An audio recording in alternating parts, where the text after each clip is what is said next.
Emiten alerta en 6 estados de la República por robo de fuente radiactiva. Ya van 9 casos desde el 2013, el más reciente apenas en abril. El presidente Enrique Peña Nieto expresa su inconformidad y dice que de todo se quiere culpar a la corrupción. A 11 meses de asumir el cargo, renuncia Raúl Cervantes a la Procuraduría General de la República. En Tamaulipas, jornada de balaceras, bloqueos y enfrentamientos deja un saldo de 11 personas muertas. Londres se tiñó de rojo por la nube de humo proveniente de los incendios en Galicia y Portugal. Aquí algunas imágenes.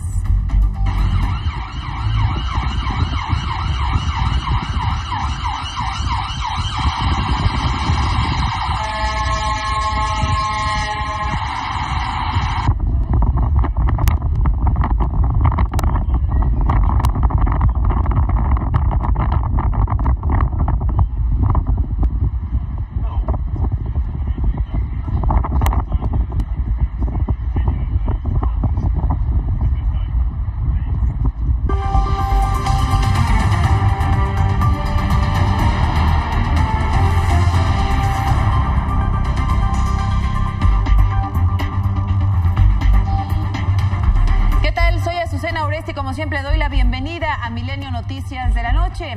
Vamos con esta situación que se reportó hace un par de horas antes de entrar de lleno a la crónica del día, porque la Comisión Nacional de Seguridad Nuclear y Salvaguarda informó que hoy por la mañana fue robado un equipo de radiografía industrial con iridio 192. Lo robaron de una camioneta estacionada frente a un hotel en la colonia Centro, en Tepic, Nayarit. La Coordinación de Protección Civil indicó que la fuente es de riesgo, es de bajo riesgo, pero si se manipula y se está cerca de ella, sí se corre peligro. Por eso hay alerta para qué estados de la República. Edson Vargas, director de emergencias de la Coordinación Nacional de Protección Civil. Buenas noches, Edson. Muy buenas noches, Azucena. Sí, mira, como bien lo comentas, el día de hoy se emitió un boletín de alerta por robo de fuente radiactiva en el territorio nacional. Y tenemos alertados a los estados de Nayarit, Sinaloa, Durango, Zacatecas, Aguascalientes y el estado de Jalisco, que son los estados colindantes al estado de Tepic, Nayarit, donde fue hurtado este material. Bien, ahí están apareciendo los 6 estados donde hay alerta radiactiva. ¿Qué contiene esta fuente y qué tan peligroso es si se entra en contacto con ella? Bueno, mira, este es un aparato que se usa para radiografía industrial, que contiene un isótopo radiactivo de iridio 192, que es de riesgo bajo, como bien lo apuntaste en tu introducción. Es poco probable que si se encuentra dentro de su blindaje este material pudiera lesionar a las personas. De hecho, los aparatos de este tipo están diseñados para que el blindaje los proteja y sean seguros al utilizarse. En dado caso que llegara a manipularse este blindaje, si la cantidad de material radiactivo que se encuentra dentro del blindaje no presenta las condiciones de seguridad física, pues puede lesionar temporalmente a quien la pudiera manipular en caso de que estuviera en contacto con ella durante muchas horas o en caso de que se hallara cerca durante un periodo de muchas semanas. Entonces es una fuente relativamente con un nivel de actividad radiactiva bajo. Bien. ¿A dónde hay que llamar si vemos un paquete, una caja como esta que vemos en pantalla? Bien, pues la primera recomendación que hacemos es que desde luego si llegaron a tener algún hallazgo, alguna información sobre este aparato, que inclusive en el boletín que se emitió a través de la Secretaría de Gobernación hay una imagen de el aparato, lo que primero que hay que hacer es desde luego no permanecer cerca de él, resguardarse en un perímetro de unos 10 metros por seguridad, y avisar desde luego de inmediato a las autoridades, reportarla al 911 o a la Comisión Nacional de Seguridad al 088, y desde luego también al Centro Nacional de Comunicaciones de la Secretaría de Gobernación. Bien. Al 01800 00 00, y también existen los teléfonos de la Comisión Nacional de Seguridad Nuclear y Salvaguardias, que también tienen el número 01800 111 3168, que están operando las 24 horas del día, los 365 días del año, en caso de que la población pudiera llegar a tener un hallazgo que nos llevara a la localización de esta fuente. Lo más simple y lo más fácil, llamar al 911. Estaremos atentos, Edson Vargas, del hallazgo de que se encuentre esta fuente. Gracias, buenas noches. Claro que sí, buenas noches, estamos a sus órdenes. Gracias, buenas noches. Y vamos a lo que ha sucedido en Tamaulipas, donde se han vivido horas de verdadera tensión y violencia. Pues desde ayer y parte de hoy han sumado al menos 11 muertos, resultado de varios hechos.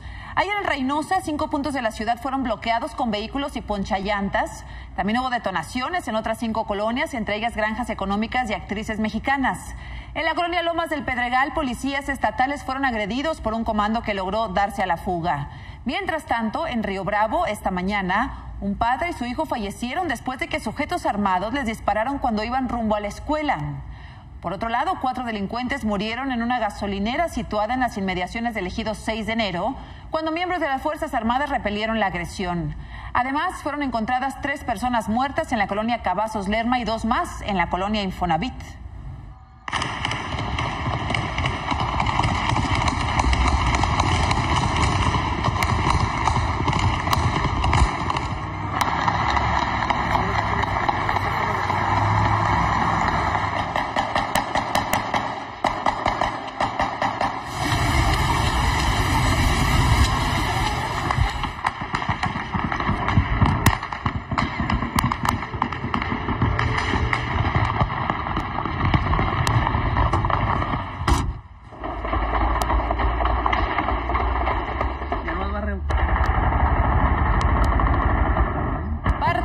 Que han vivido los ciudadanos en varios puntos de Tamaulipas. A esta hora de la noche, Aldo Hidalgo, ¿cómo están las cosas? ¿Ha dicho algo la autoridad en concreto sobre qué es lo que está sucediendo, Aldo?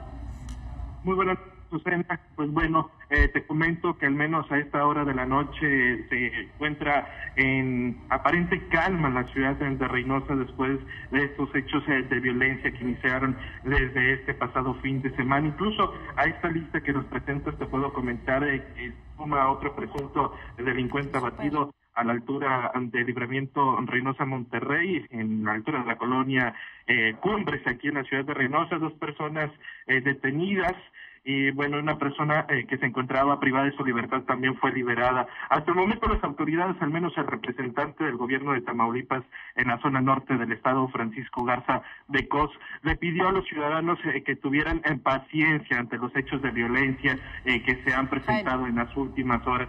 Comentó que bueno, son años que los ciudadanos de este estado han vivido en situaciones lamentables como esta, la violencia, pero esto no se puede terminar de la noche a la mañana, y le solicitó de nuevamente paciencia a los ciudadanos que están haciendo lo mejor posible, dice él, para combatir la delincuencia. Pues estaremos atentos a lo que suceda en las próximas horas, Aldo, y a información clara y concreta respecto a qué es lo que está generando esta nueva ola de violencia. Nunca se ha detenido, pero se incrementó en estas horas recientes. Gracias, buenas noches. Buenas noches, Susana. Por cierto, el exgobernador de Tamaulipas, Eugenio Hernández, evitó ser llevado a un penal federal luego de recibir un amparo por parte del Juzgado 11º Federal en Ciudad Victoria. El abogado Juan Jorge Olvera indicó que con este recurso nadie puede mover a Hernández, ya sea a un centro penitenciario en Tamaulipas como en México, por lo que se da un paso más para que pueda salir cuanto antes de esta situación. Con lo anterior queda sin efecto la solicitud de la Secretaría de Seguridad de Tamaulipas, que había pedido el traslado del exgobernador a un penal federal para salvaguardar su integridad. En Nuevo León aún no se revelan los resultados de las necropsias a los 17 muertos en el motín del penal de Cadereyta la semana pasada. El vocero de Seguridad del Estado, Aldo Fassi, nos informó que los disturbios fueron iniciados por 200 internos de alta peligrosidad expulsados de otros cárteles que formaron una célula criminal al interior del centro penitenciario bajo el nombre de los Renegados. Detalló que este grupo será separado del resto para evitar nuevos incidentes. ¿Entre qué grupos fue este enfrentamiento? Un grupo que no cabe en ninguno, son como les dicen ahí los renegados.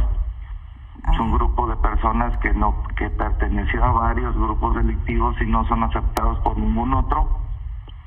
Y ellos fueron los que iniciaron todo esto y fueron y se metieron a zonas a agredir a otros internos. Pues uno de ellos ha dicho que no les importaba nada, que ellos querían morir, pero que ya no iban a a permitir que se desimpusieran orden ahí. Se crea un nuevo grupo delincuencial, una especie de nuevo cártel, no afuera, sino al interior del propio penal de Cadereyta.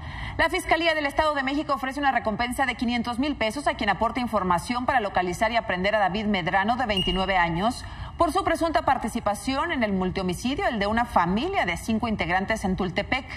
El sujeto tiene orden de aprehensión por homicidio tras los peritajes que se realizaron el viernes en el lugar de los hechos. Recordemos que esta familia fue localizada semienterrada en su jardín el 11 de octubre y el viernes, tras revisar los videos solicitados a los vecinos, se encontró un pantalón, zapatos y un cuchillo en casa de otra persona, el cual podría ser el arma con la que las víctimas fueron asesinadas.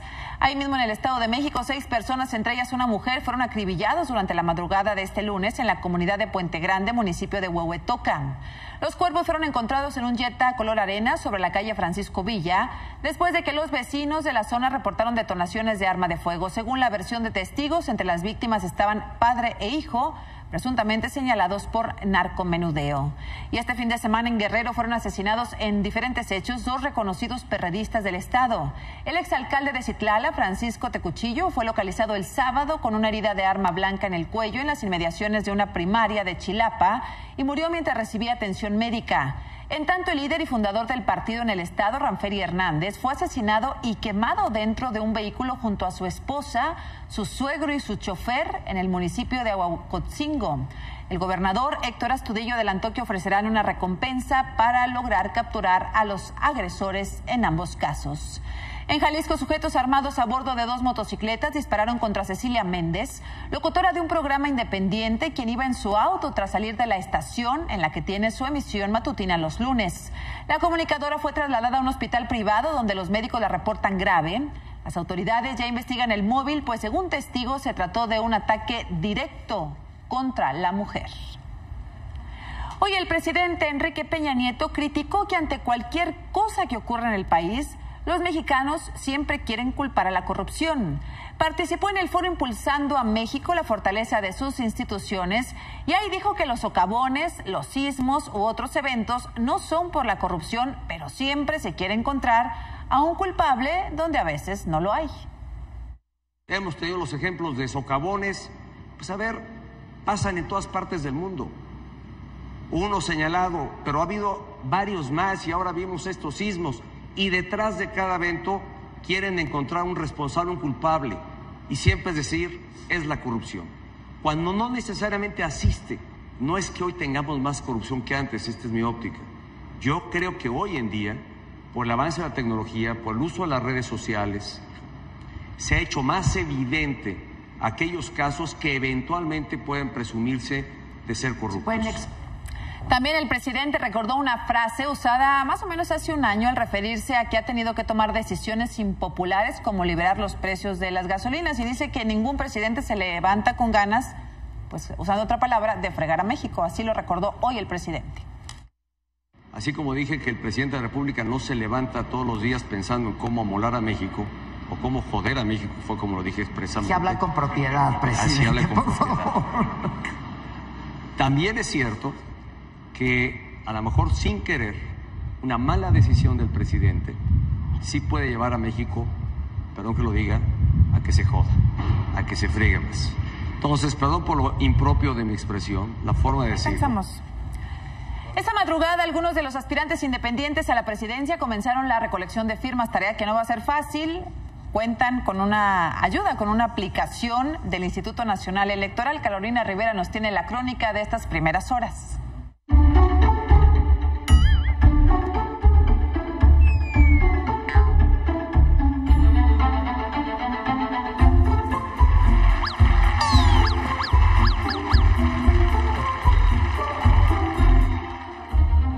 A partir de hoy, los 40 aspirantes sin partido comenzaron la carrera contra el tiempo para acreditar el respaldo de un mínimo de 866.953 ciudadanos para poder aparecer en la boleta de candidatos presidenciales del 2018. Esta cifra representa, en su conjunto, casi el padrón de militantes de 3 partidos políticos, sin contar que las firmas deberán ser recolectadas en al menos 17 estados del país. La ex primera dama, Margarita Zavala, no perdió el tiempo y desde los primeros minutos de este lunes comenzó con la recolección de firmas.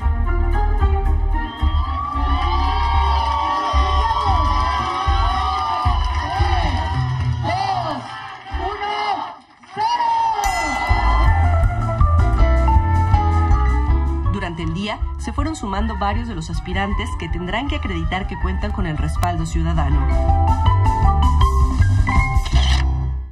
Y a partir del día de hoy empezamos con la labor que nos ha mandado la ley buscando las firmas.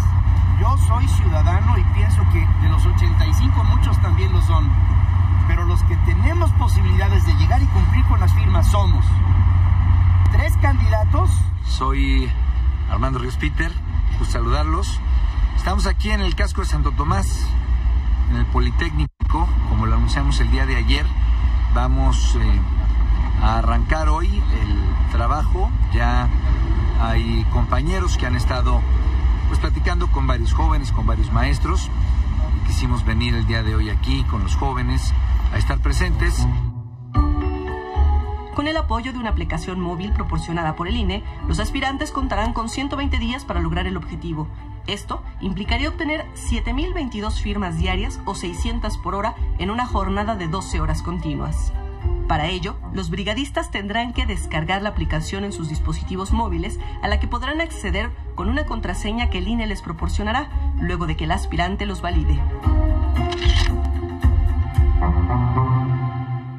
Al entrar a la aplicación, los auxiliares de los aspirantes deberán tomar una fotografía de la credencial del lector del ciudadano por ambos lados, para después tomar una foto de la persona y finalmente este tendrá que proporcionar su firma.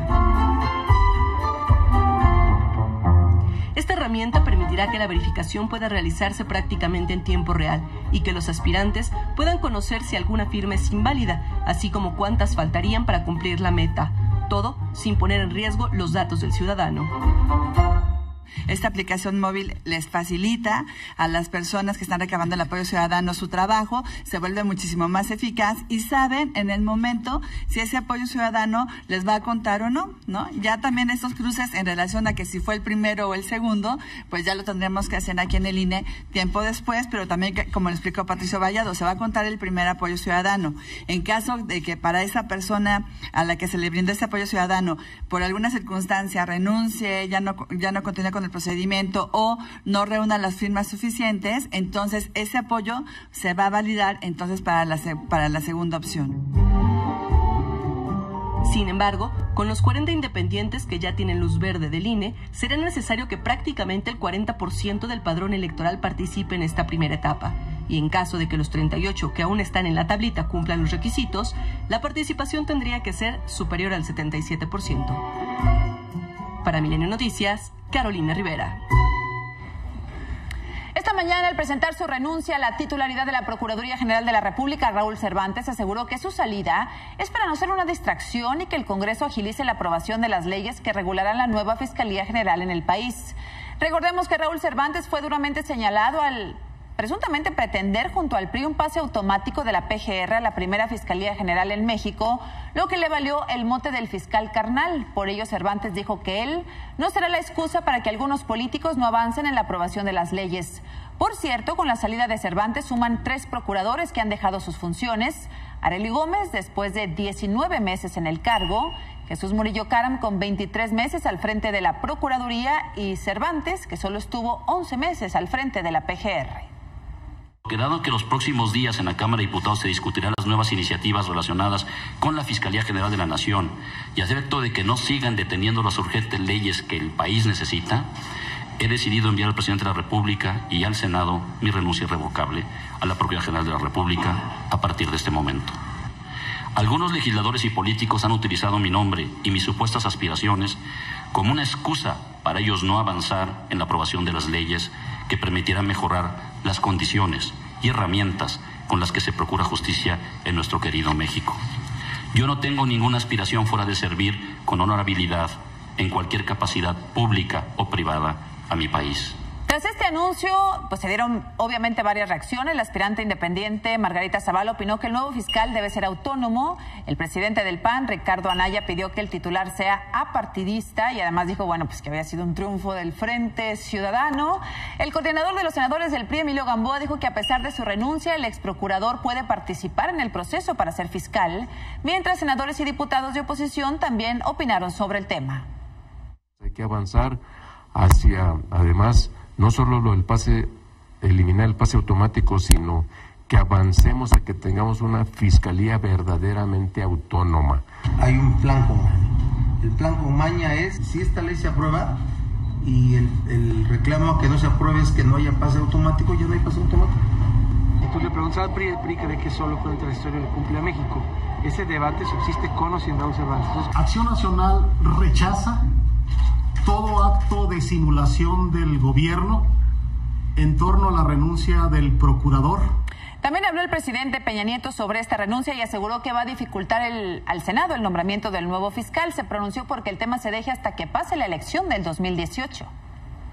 Va a complicar que esto eventualmente, que el procesamiento del fiscal se pueda hacer en muy corto plazo.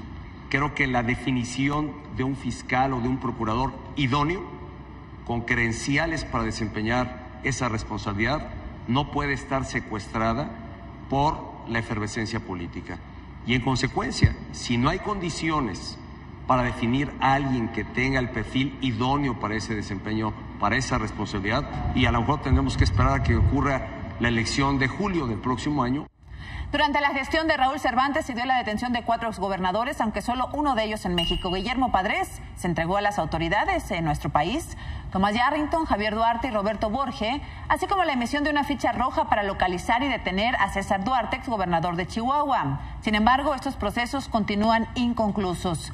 Pendientes, además, siguen casos como Ayotzinapa, Odebrecht y espionaje telefónico. Quien asume la titularidad ahora de la PGR ante la salida de Raúl Cervantes es el subprocurador jurídico y de Asuntos Internacionales, Alberto Elías Beltrán, por lo que este y otros casos quedan bajo su supervisión. Le agradezco que nos tome la comunicación esta noche, Alberto Elías Beltrán, encargado del despacho de la PGR. Gracias, buenas noches. Muy buenas noches, Susana, a ti y a todo tu teleauditorio. Gracias por tomarnos la comunicación. Su procurador, ¿se le sigue llamando su procurador o procurador interino? Su procurador y encargado del despacho de la Procuraduría General de la República por suplencia. Bien, su procurador, ¿cuáles son los casos? Ya vimos algunos más urgentes, exgobernadores, Odebrecht, Ayotzinapa y algunos otros casos pendientes que quedan ahora bajo su supervisión y análisis. Es correcto, siempre vamos a hacer la supervisión, siempre respetando la autonomía de los subprocuradores que tienen a su cargo las investigaciones que comentas. Se buscará dar los lineamientos generales para que se puedan llevar a casos de éxito, respetando, como te he comentado, la autonomía que el propio sistema de justicia penal en México les da a los subprocuradores y a la figura del Ministerio Público.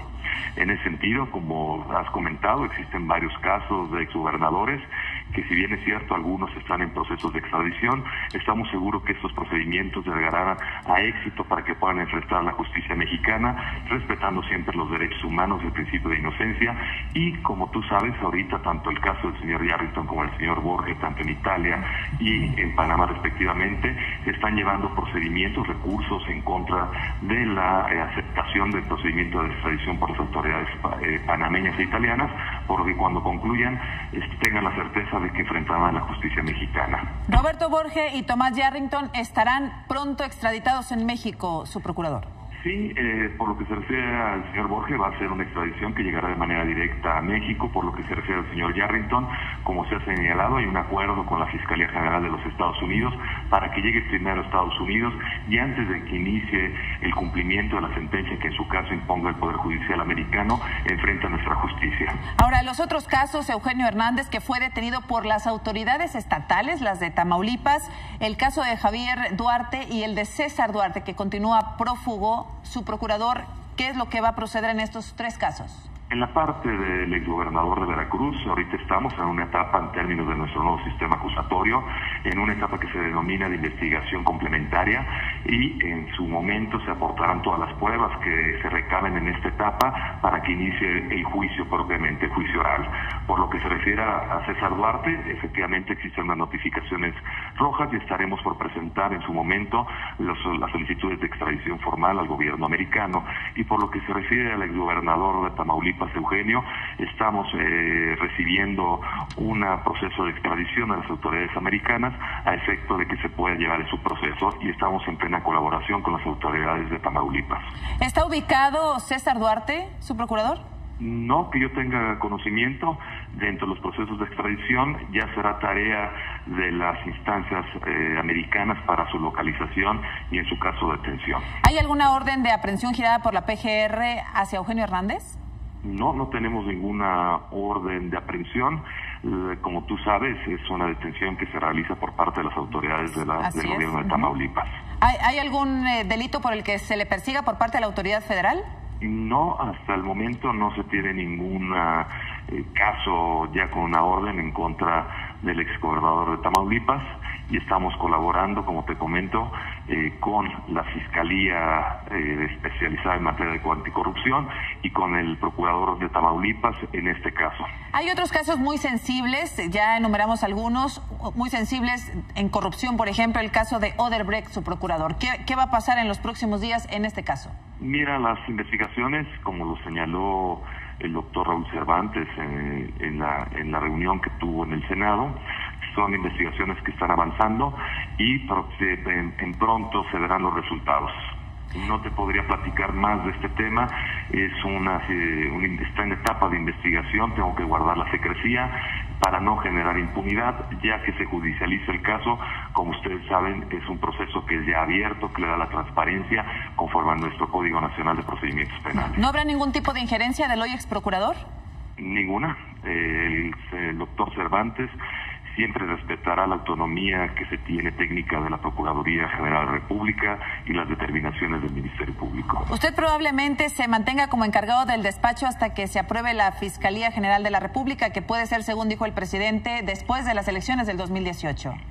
Estaremos encargados hasta que así se determine dentro del proceso constitucional que se tiene actualmente para procurador, y en caso que se apruebe por parte del Congreso de la Unión la Fiscalía, se determinará y llegará el fiscal o el procurador que se determine, y ahí terminarán mis funciones como encargado en términos del artículo 30 de la Ley Orgánica y 37 de su reglamento. ¿Quiere usted ser fiscal general, su procurador? No, no tengo ninguna intención de ser fiscal. Yo tengo un trabajo como subprocurador jurídico de asuntos internacionales y ahorita como encargado para poder seguir con los objetivos que se han establecido desde hace un año, para poder realizar todas las acciones para consolidar nuestro nuevo sistema de justicia penal acusatoria en México, tanto en la Procuraduría, y también buscar la homologación de estos procesos a través de un nuevo modelo de procuración de justicia en todas las procuradurías, tanto estatales, o las fiscalías o procuradurías estatales, como en la Procuraduría General de la República, de conformidad al acuerdo adoptado de manera unánime por la Conferencia Nacional de Procuración de Justicia. Bien. Y este nuevo modelo de procuración, es importante señalar que se hizo una consulta nacional a través de la UNAM, del CIDE y el INACIPE, y el 25 se presentarán las conclusiones, y ese mismo día 25 se está convocando a la Conferencia Nacional de Procuración de Justicia para que adopten estas conclusiones. ¿En ninguno de los escenarios usted buscaría encabezar la Fiscalía? No, en ningún escenario. Estamos trabajando de manera técnica, no de manera política. Gracias, subprocurador. Buenas noches. Al contrario. Gracias. Buenas noches. Federico Berrueto, bienvenido. Buenas noches. Muy buenas noches. ¿Cómo estás? ¿Cómo ves lo que ha pasado hoy en la Procuraduría? Bueno, es sorpresiva la renuncia. Por otro lado, no es aceptable que un encargado del despacho se prolongue demasiado tiempo. Tampoco están dadas las condiciones, como dijo el presidente Peña Nieto, para que haya una designación del fiscal. Lo que debiera ocurrir es una designación de procurador por el periodo, digamos, de aquí a la elección. Y creo que para ello podemos pensar en un senador. Recordemos que los dos pasados procuradores han sido senadores. Ya tiene su nombre. Bueno, lo que pasa es que si el Senado lo tiene que aprobar, tiene que avalar la designación presidencial, sería natural que del mismo Senado pudiera surgir el procurador. Pero tiene su nombre para poner sobre la mesa, yo lo sé. No. Lo veo en tu rostro. ¿No es alguien que se llama Pablo? Hay alguien que dice eso. ¿Quién dices tú que pueden ser los candidatos? No, bueno, es uno de los senadores que esté familiarizado y que pueda construir el consenso de las principales fuerzas políticas. No tiene caso nombrar a persona alguna si no sabemos cómo está el acuerdo. Y desde luego que un expresidente del Senado tiene pues una suerte de aval de la pluralidad, ¿no? ¿Tú no ves como deseable el escenario que Alberto Elías se prolongue de aquí a las elecciones? ¿Tendría que haber un procurador nombrado y ratificado por el Senado con un procedimiento como este? Así es, no es conveniente, es una figura muy importante la del procurador y debe contar tanto con la designación presidencial como con el aval mayoritario del Senado. Y en ese lapso tendrá que destrabarse el tema del pase automático. Creo que eso es lo fundamental, el objetivo y lo que no se puede perder de vista, Federico. Pues mira, el mensaje del presidente es muy claro, que seguramente este tema tiene que realizarse después de la elección, que además yo creo que es una decisión afortunada, sobre todo porque va a haber un nuevo equilibrio. El que sea va a resultar un nuevo equilibrio después de la elección. Qué bien que la designación sea consecuente a ese nuevo equilibrio. Tendrá que eliminarse el pase automático, que fue pues la gran crisis que derivó en la renuncia del procurador. Así es, pues no tiene ya sentido el pase automático. Federico, ¿cómo ves a los independientes? Ya vimos una cantidad de veras impresionante de personas que quieren competir por la presidencia de la República en el 2018.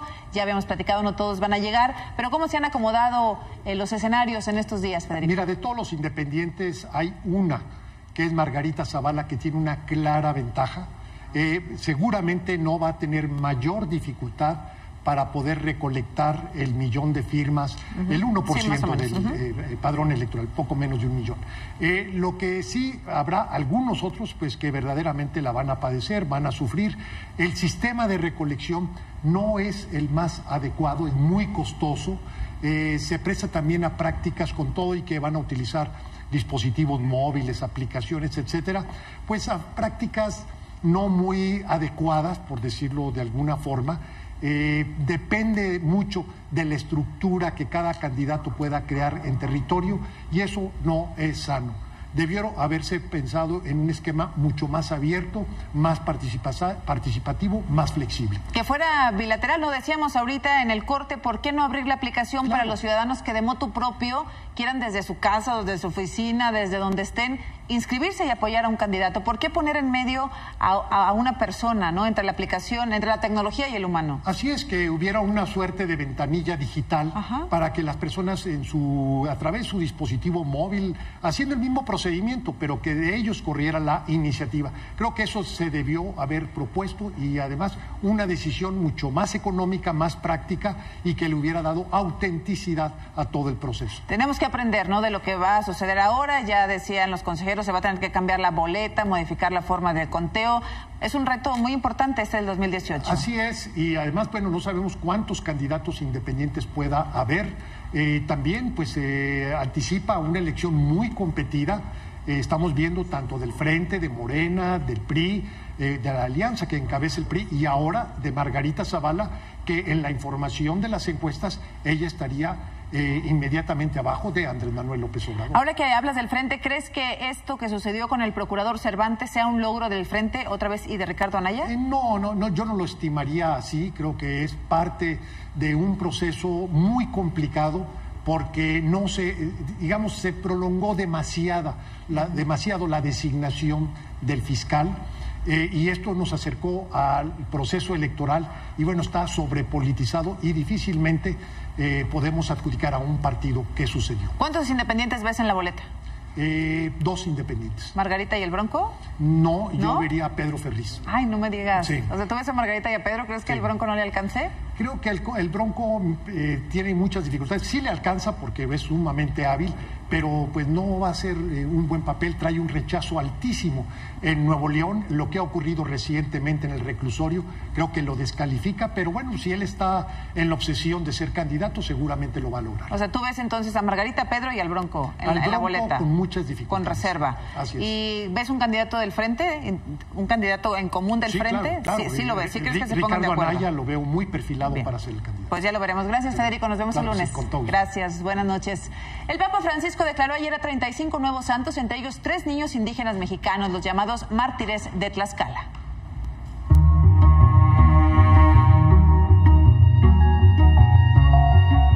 Este domingo, en una ceremonia en la Plaza de San Pedro, el Papa Francisco proclamó santos a los 3 niños mártires de Tlaxcala, asesinados en el siglo XVI. Estos niños, nativos de etnias precolombinas, fueron los primeros católicos americanos que sufrieron el martirio en defensa de la religión. El primer niño, Cristóbal, de 13 años, fue convertido al cristianismo por misioneros franciscanos y luego asesinado en 1527 por su propio padre, quien lo golpeó y lanzó a una hoguera. Los otros 2 niños, Antonio y Juan, fueron asesinados por indígenas en el pueblo de Cuautinchán en 1529 por haberse convertido. Se cree que tenían 12 o 13 años cuando fueron golpeados hasta la muerte por ayudar a misioneros dominicanos. Los 3 niños fueron beatificados el 6 de mayo de 1990 en la Basílica de Guadalupe por el Papa Juan Pablo II y ahora son santos patronos de la infancia mexicana. A la ceremonia en el Vaticano asistieron cientos de ciudadanos tlaxcaltecas y una amplia delegación religiosa, también mexicana. Milenio Noticias.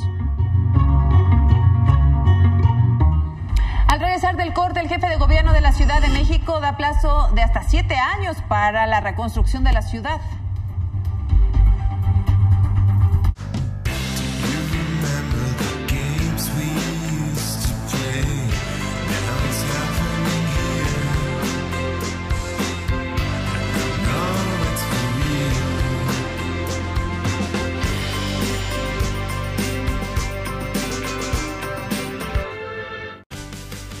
Si subes stories, boomerangs y filtros sin límite, eres un súbelo-todo. Y necesitas el plan Max Sin Límite 3000, el único con Instagram, Snapchat y Uber sin límite por tan solo 399 pesos al mes. Telcel, la mejor red con la mayor cobertura. Nuestro primer viaje en carretera, los 3 juntos. Algo anda mal.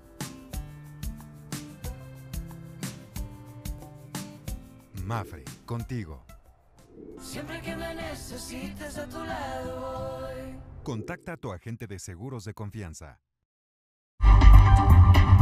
Continuamos en Milenio Noticias de la Noche. En el marco de la 4ª ronda de renegociación del TLC, el secretario de Economía, Ildefonso Guajardo, dijo que México sigue firme con una posición constructiva que logre modernizarlo y que aborde todos los temas importantes para el país, para Canadá y para Estados Unidos. Aclaró que México no se va a levantar de la mesa, mientras el secretario de Hacienda, José Antonio Meade, consideró que México puede hacer frente a la incertidumbre gracias a políticas públicas y fiscales fuertes. Hoy México tiene posibilidad de ver esta discusión con la tranquilidad de que ha venido cambiando sus instituciones y que hoy en México se habla de exportaciones, pero se habla de energía, se habla de exportaciones, pero se habla de telecomunicaciones, se habla de exportaciones, pero se habla de mercado interno. Nuestro mejor plan B es hacer bien nuestra tarea en materia de finanzas públicas y es hacer bien nuestra tarea en términos de darle a la economía las mejores instituciones y los mejores elementos de flexibilidad y de fortaleza. Pero en medio de este discurso, el peso cayó hoy en esta creciente incertidumbre sobre los resultados de la renegociación del TLC. La cotización interbancaria superó los 19 pesos por dólar por primera vez desde el 9 de mayo y cerró en 19.07 pesos por dólar. En ventanilla se vende hasta en 19 pesos con 41 centavos. Durante los últimos meses, y como vamos a ver, el peso había tenido una recuperación. En mayo, la cotización interbancaria promedio se ubicó en 18 pesos con 62 centavos y luego se fue a 18 pesos con 12 centavos en junio para colocarse hasta en 17.87 en julio y agosto y de nueva cuenta 18.12 en septiembre. Vemos hoy nuevamente al dólar por encima de los 19 pesos a causa de la incertidumbre generada por la renegociación del TLC. En la Ciudad de México esta madrugada ocurrieron 2 sismos con epicentro en Coyoacán. El Servicio Sismológico Nacional informó que el primero ocurrió a la 1 de la mañana con 4 minutos al sureste de Coyoacán con una magnitud de 2.3 grados. En el segundo sismo, que sucedió a la 1 de la mañana con 5 minutos, se registró en la delegación, al sur de la delegación, y fue magnitud 2.1. La plataforma Sky Alert explicó que los sismos se pueden atribuir a la sobreexplotación de mantos acuíferos y señaló que hay algunas fallas geológicas de menor tamaño al poniente de la capital. Mientras el jefe de gobierno presentó esta mañana un informe de los trabajos realizados hasta el momento tras el sismo del 19 de septiembre. Dice que se han iniciado 170 carpetas de investigación, 5 personas continúan hospitalizadas y se han brindado más de 20,000 asesorías y servicios. Agregó que continúan operando 14 albergues, la revisión de inmuebles y la entrega de apoyos a damnificados. Además, dijo que ya son 8,000 escuelas las que regresan a clases en la Ciudad de México, lo que representa el 95%. El jefe de gobierno, por cierto, aseguró para el diario español El País que la reconstrucción de la capital puede llevar hasta 7 años. El plan, tengo que presentar el plan. Tengo que presentar un plan de reconstrucción de la Ciudad de México. Las nuevas normativas, la ley, son muchas cosas. El plan va a ser un plan a 6, 7 años. Más, yo creo que va a rebasar al siguiente gobierno. No es un plan de 2 días, no es un plan de 3 días. Tiene acciones de inmediato, corto, mediano y largo plazo. La SEP informó que a más tardar el 6 de noviembre se va a normalizar el regreso a clases para los estudiantes de las escuelas afectadas por los sismos. En entrevista, el secretario Aurelio Nuño detalló justo en esa fecha deberán estar reconstruidas e instaladas todas las aulas temporales que adquirirá la SEP y se dará entonces la reubicación de los alumnos. La Procuraduría de la Ciudad de México giró 2 órdenes de aprehensión en contra de Mónica García Villegas, dueña y directora del colegio Enrique Rebsamen. La primera es por el delito de uso de documentos falsos relacionado con el uso de suelo de la escuela. Este fue falsificado con datos de una casa ubicada en la colonia Santa Marta Catitra en Iztapalapa, es decir, presentó un permiso que no correspondía al colegio. La segunda es por el delito de homicidio culposo en agravio de 19 niños y 7 adultos. Por su parte, el secretario de Educación indicó que ya se entregó todo el expediente del colegio a la Procuraduría Capitalina para que se integre a la carpeta de investigación. Al regresar, Fernando Santillanes.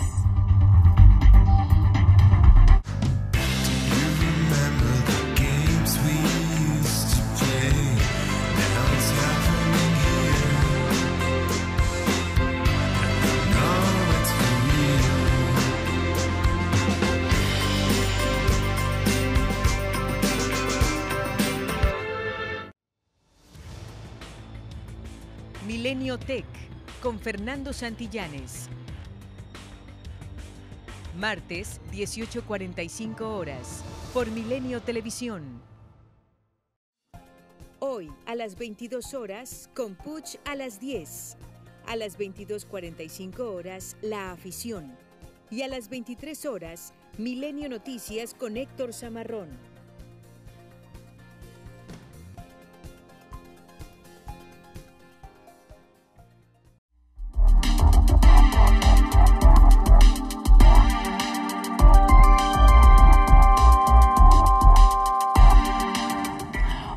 Santillanes, nos hablas del brasier inteligente para detectar cáncer de mama. Adelante, Fer, buenas noches. Hola Susana, me da mucho gusto saludarte. Me encuentro en la ciudad de Múnich, Alemania. Aquí se presentó un smartphone con inteligencia artificial. Es el primero en tener un procesador dedicado a crear esta inteligencia artificial para distintas funciones. Ya te lo mostraré en cuanto regrese de la Ciudad de México. Pero hoy te quiero hablar sobre Eva, este brasier inteligente desarrollado por un mexicano, Julián Ríos, del TEC de Monterrey, que lo que hace es, mediante distintos sensores, medir el calor en el flujo sanguíneo en los senos de la mujer para de esta manera prevenir la formación de algún tumor cancerígeno. Bueno, ya no nada más es un proyecto, se acaba de poner a la venta, esa es la nota, cuesta $120 y solamente estarán 5,000 unidades a la venta. Lo cierto es que este dispositivo, este gadget, podría salvar muchísimas vidas y es un orgullo que sea un desarrollo mexicano, así que pues si quieren echarle un vistazo, está ahí la página de evabra.mx, un desarrollo contra el cáncer que podría salvar vidas. Me despido, Azucena, desde aquí, desde el Estadio Olímpico de Múnich, Alemania, donde fue este evento del smartphone con inteligencia artificial, y nos vemos muy pronto con más del mundo de los geeks.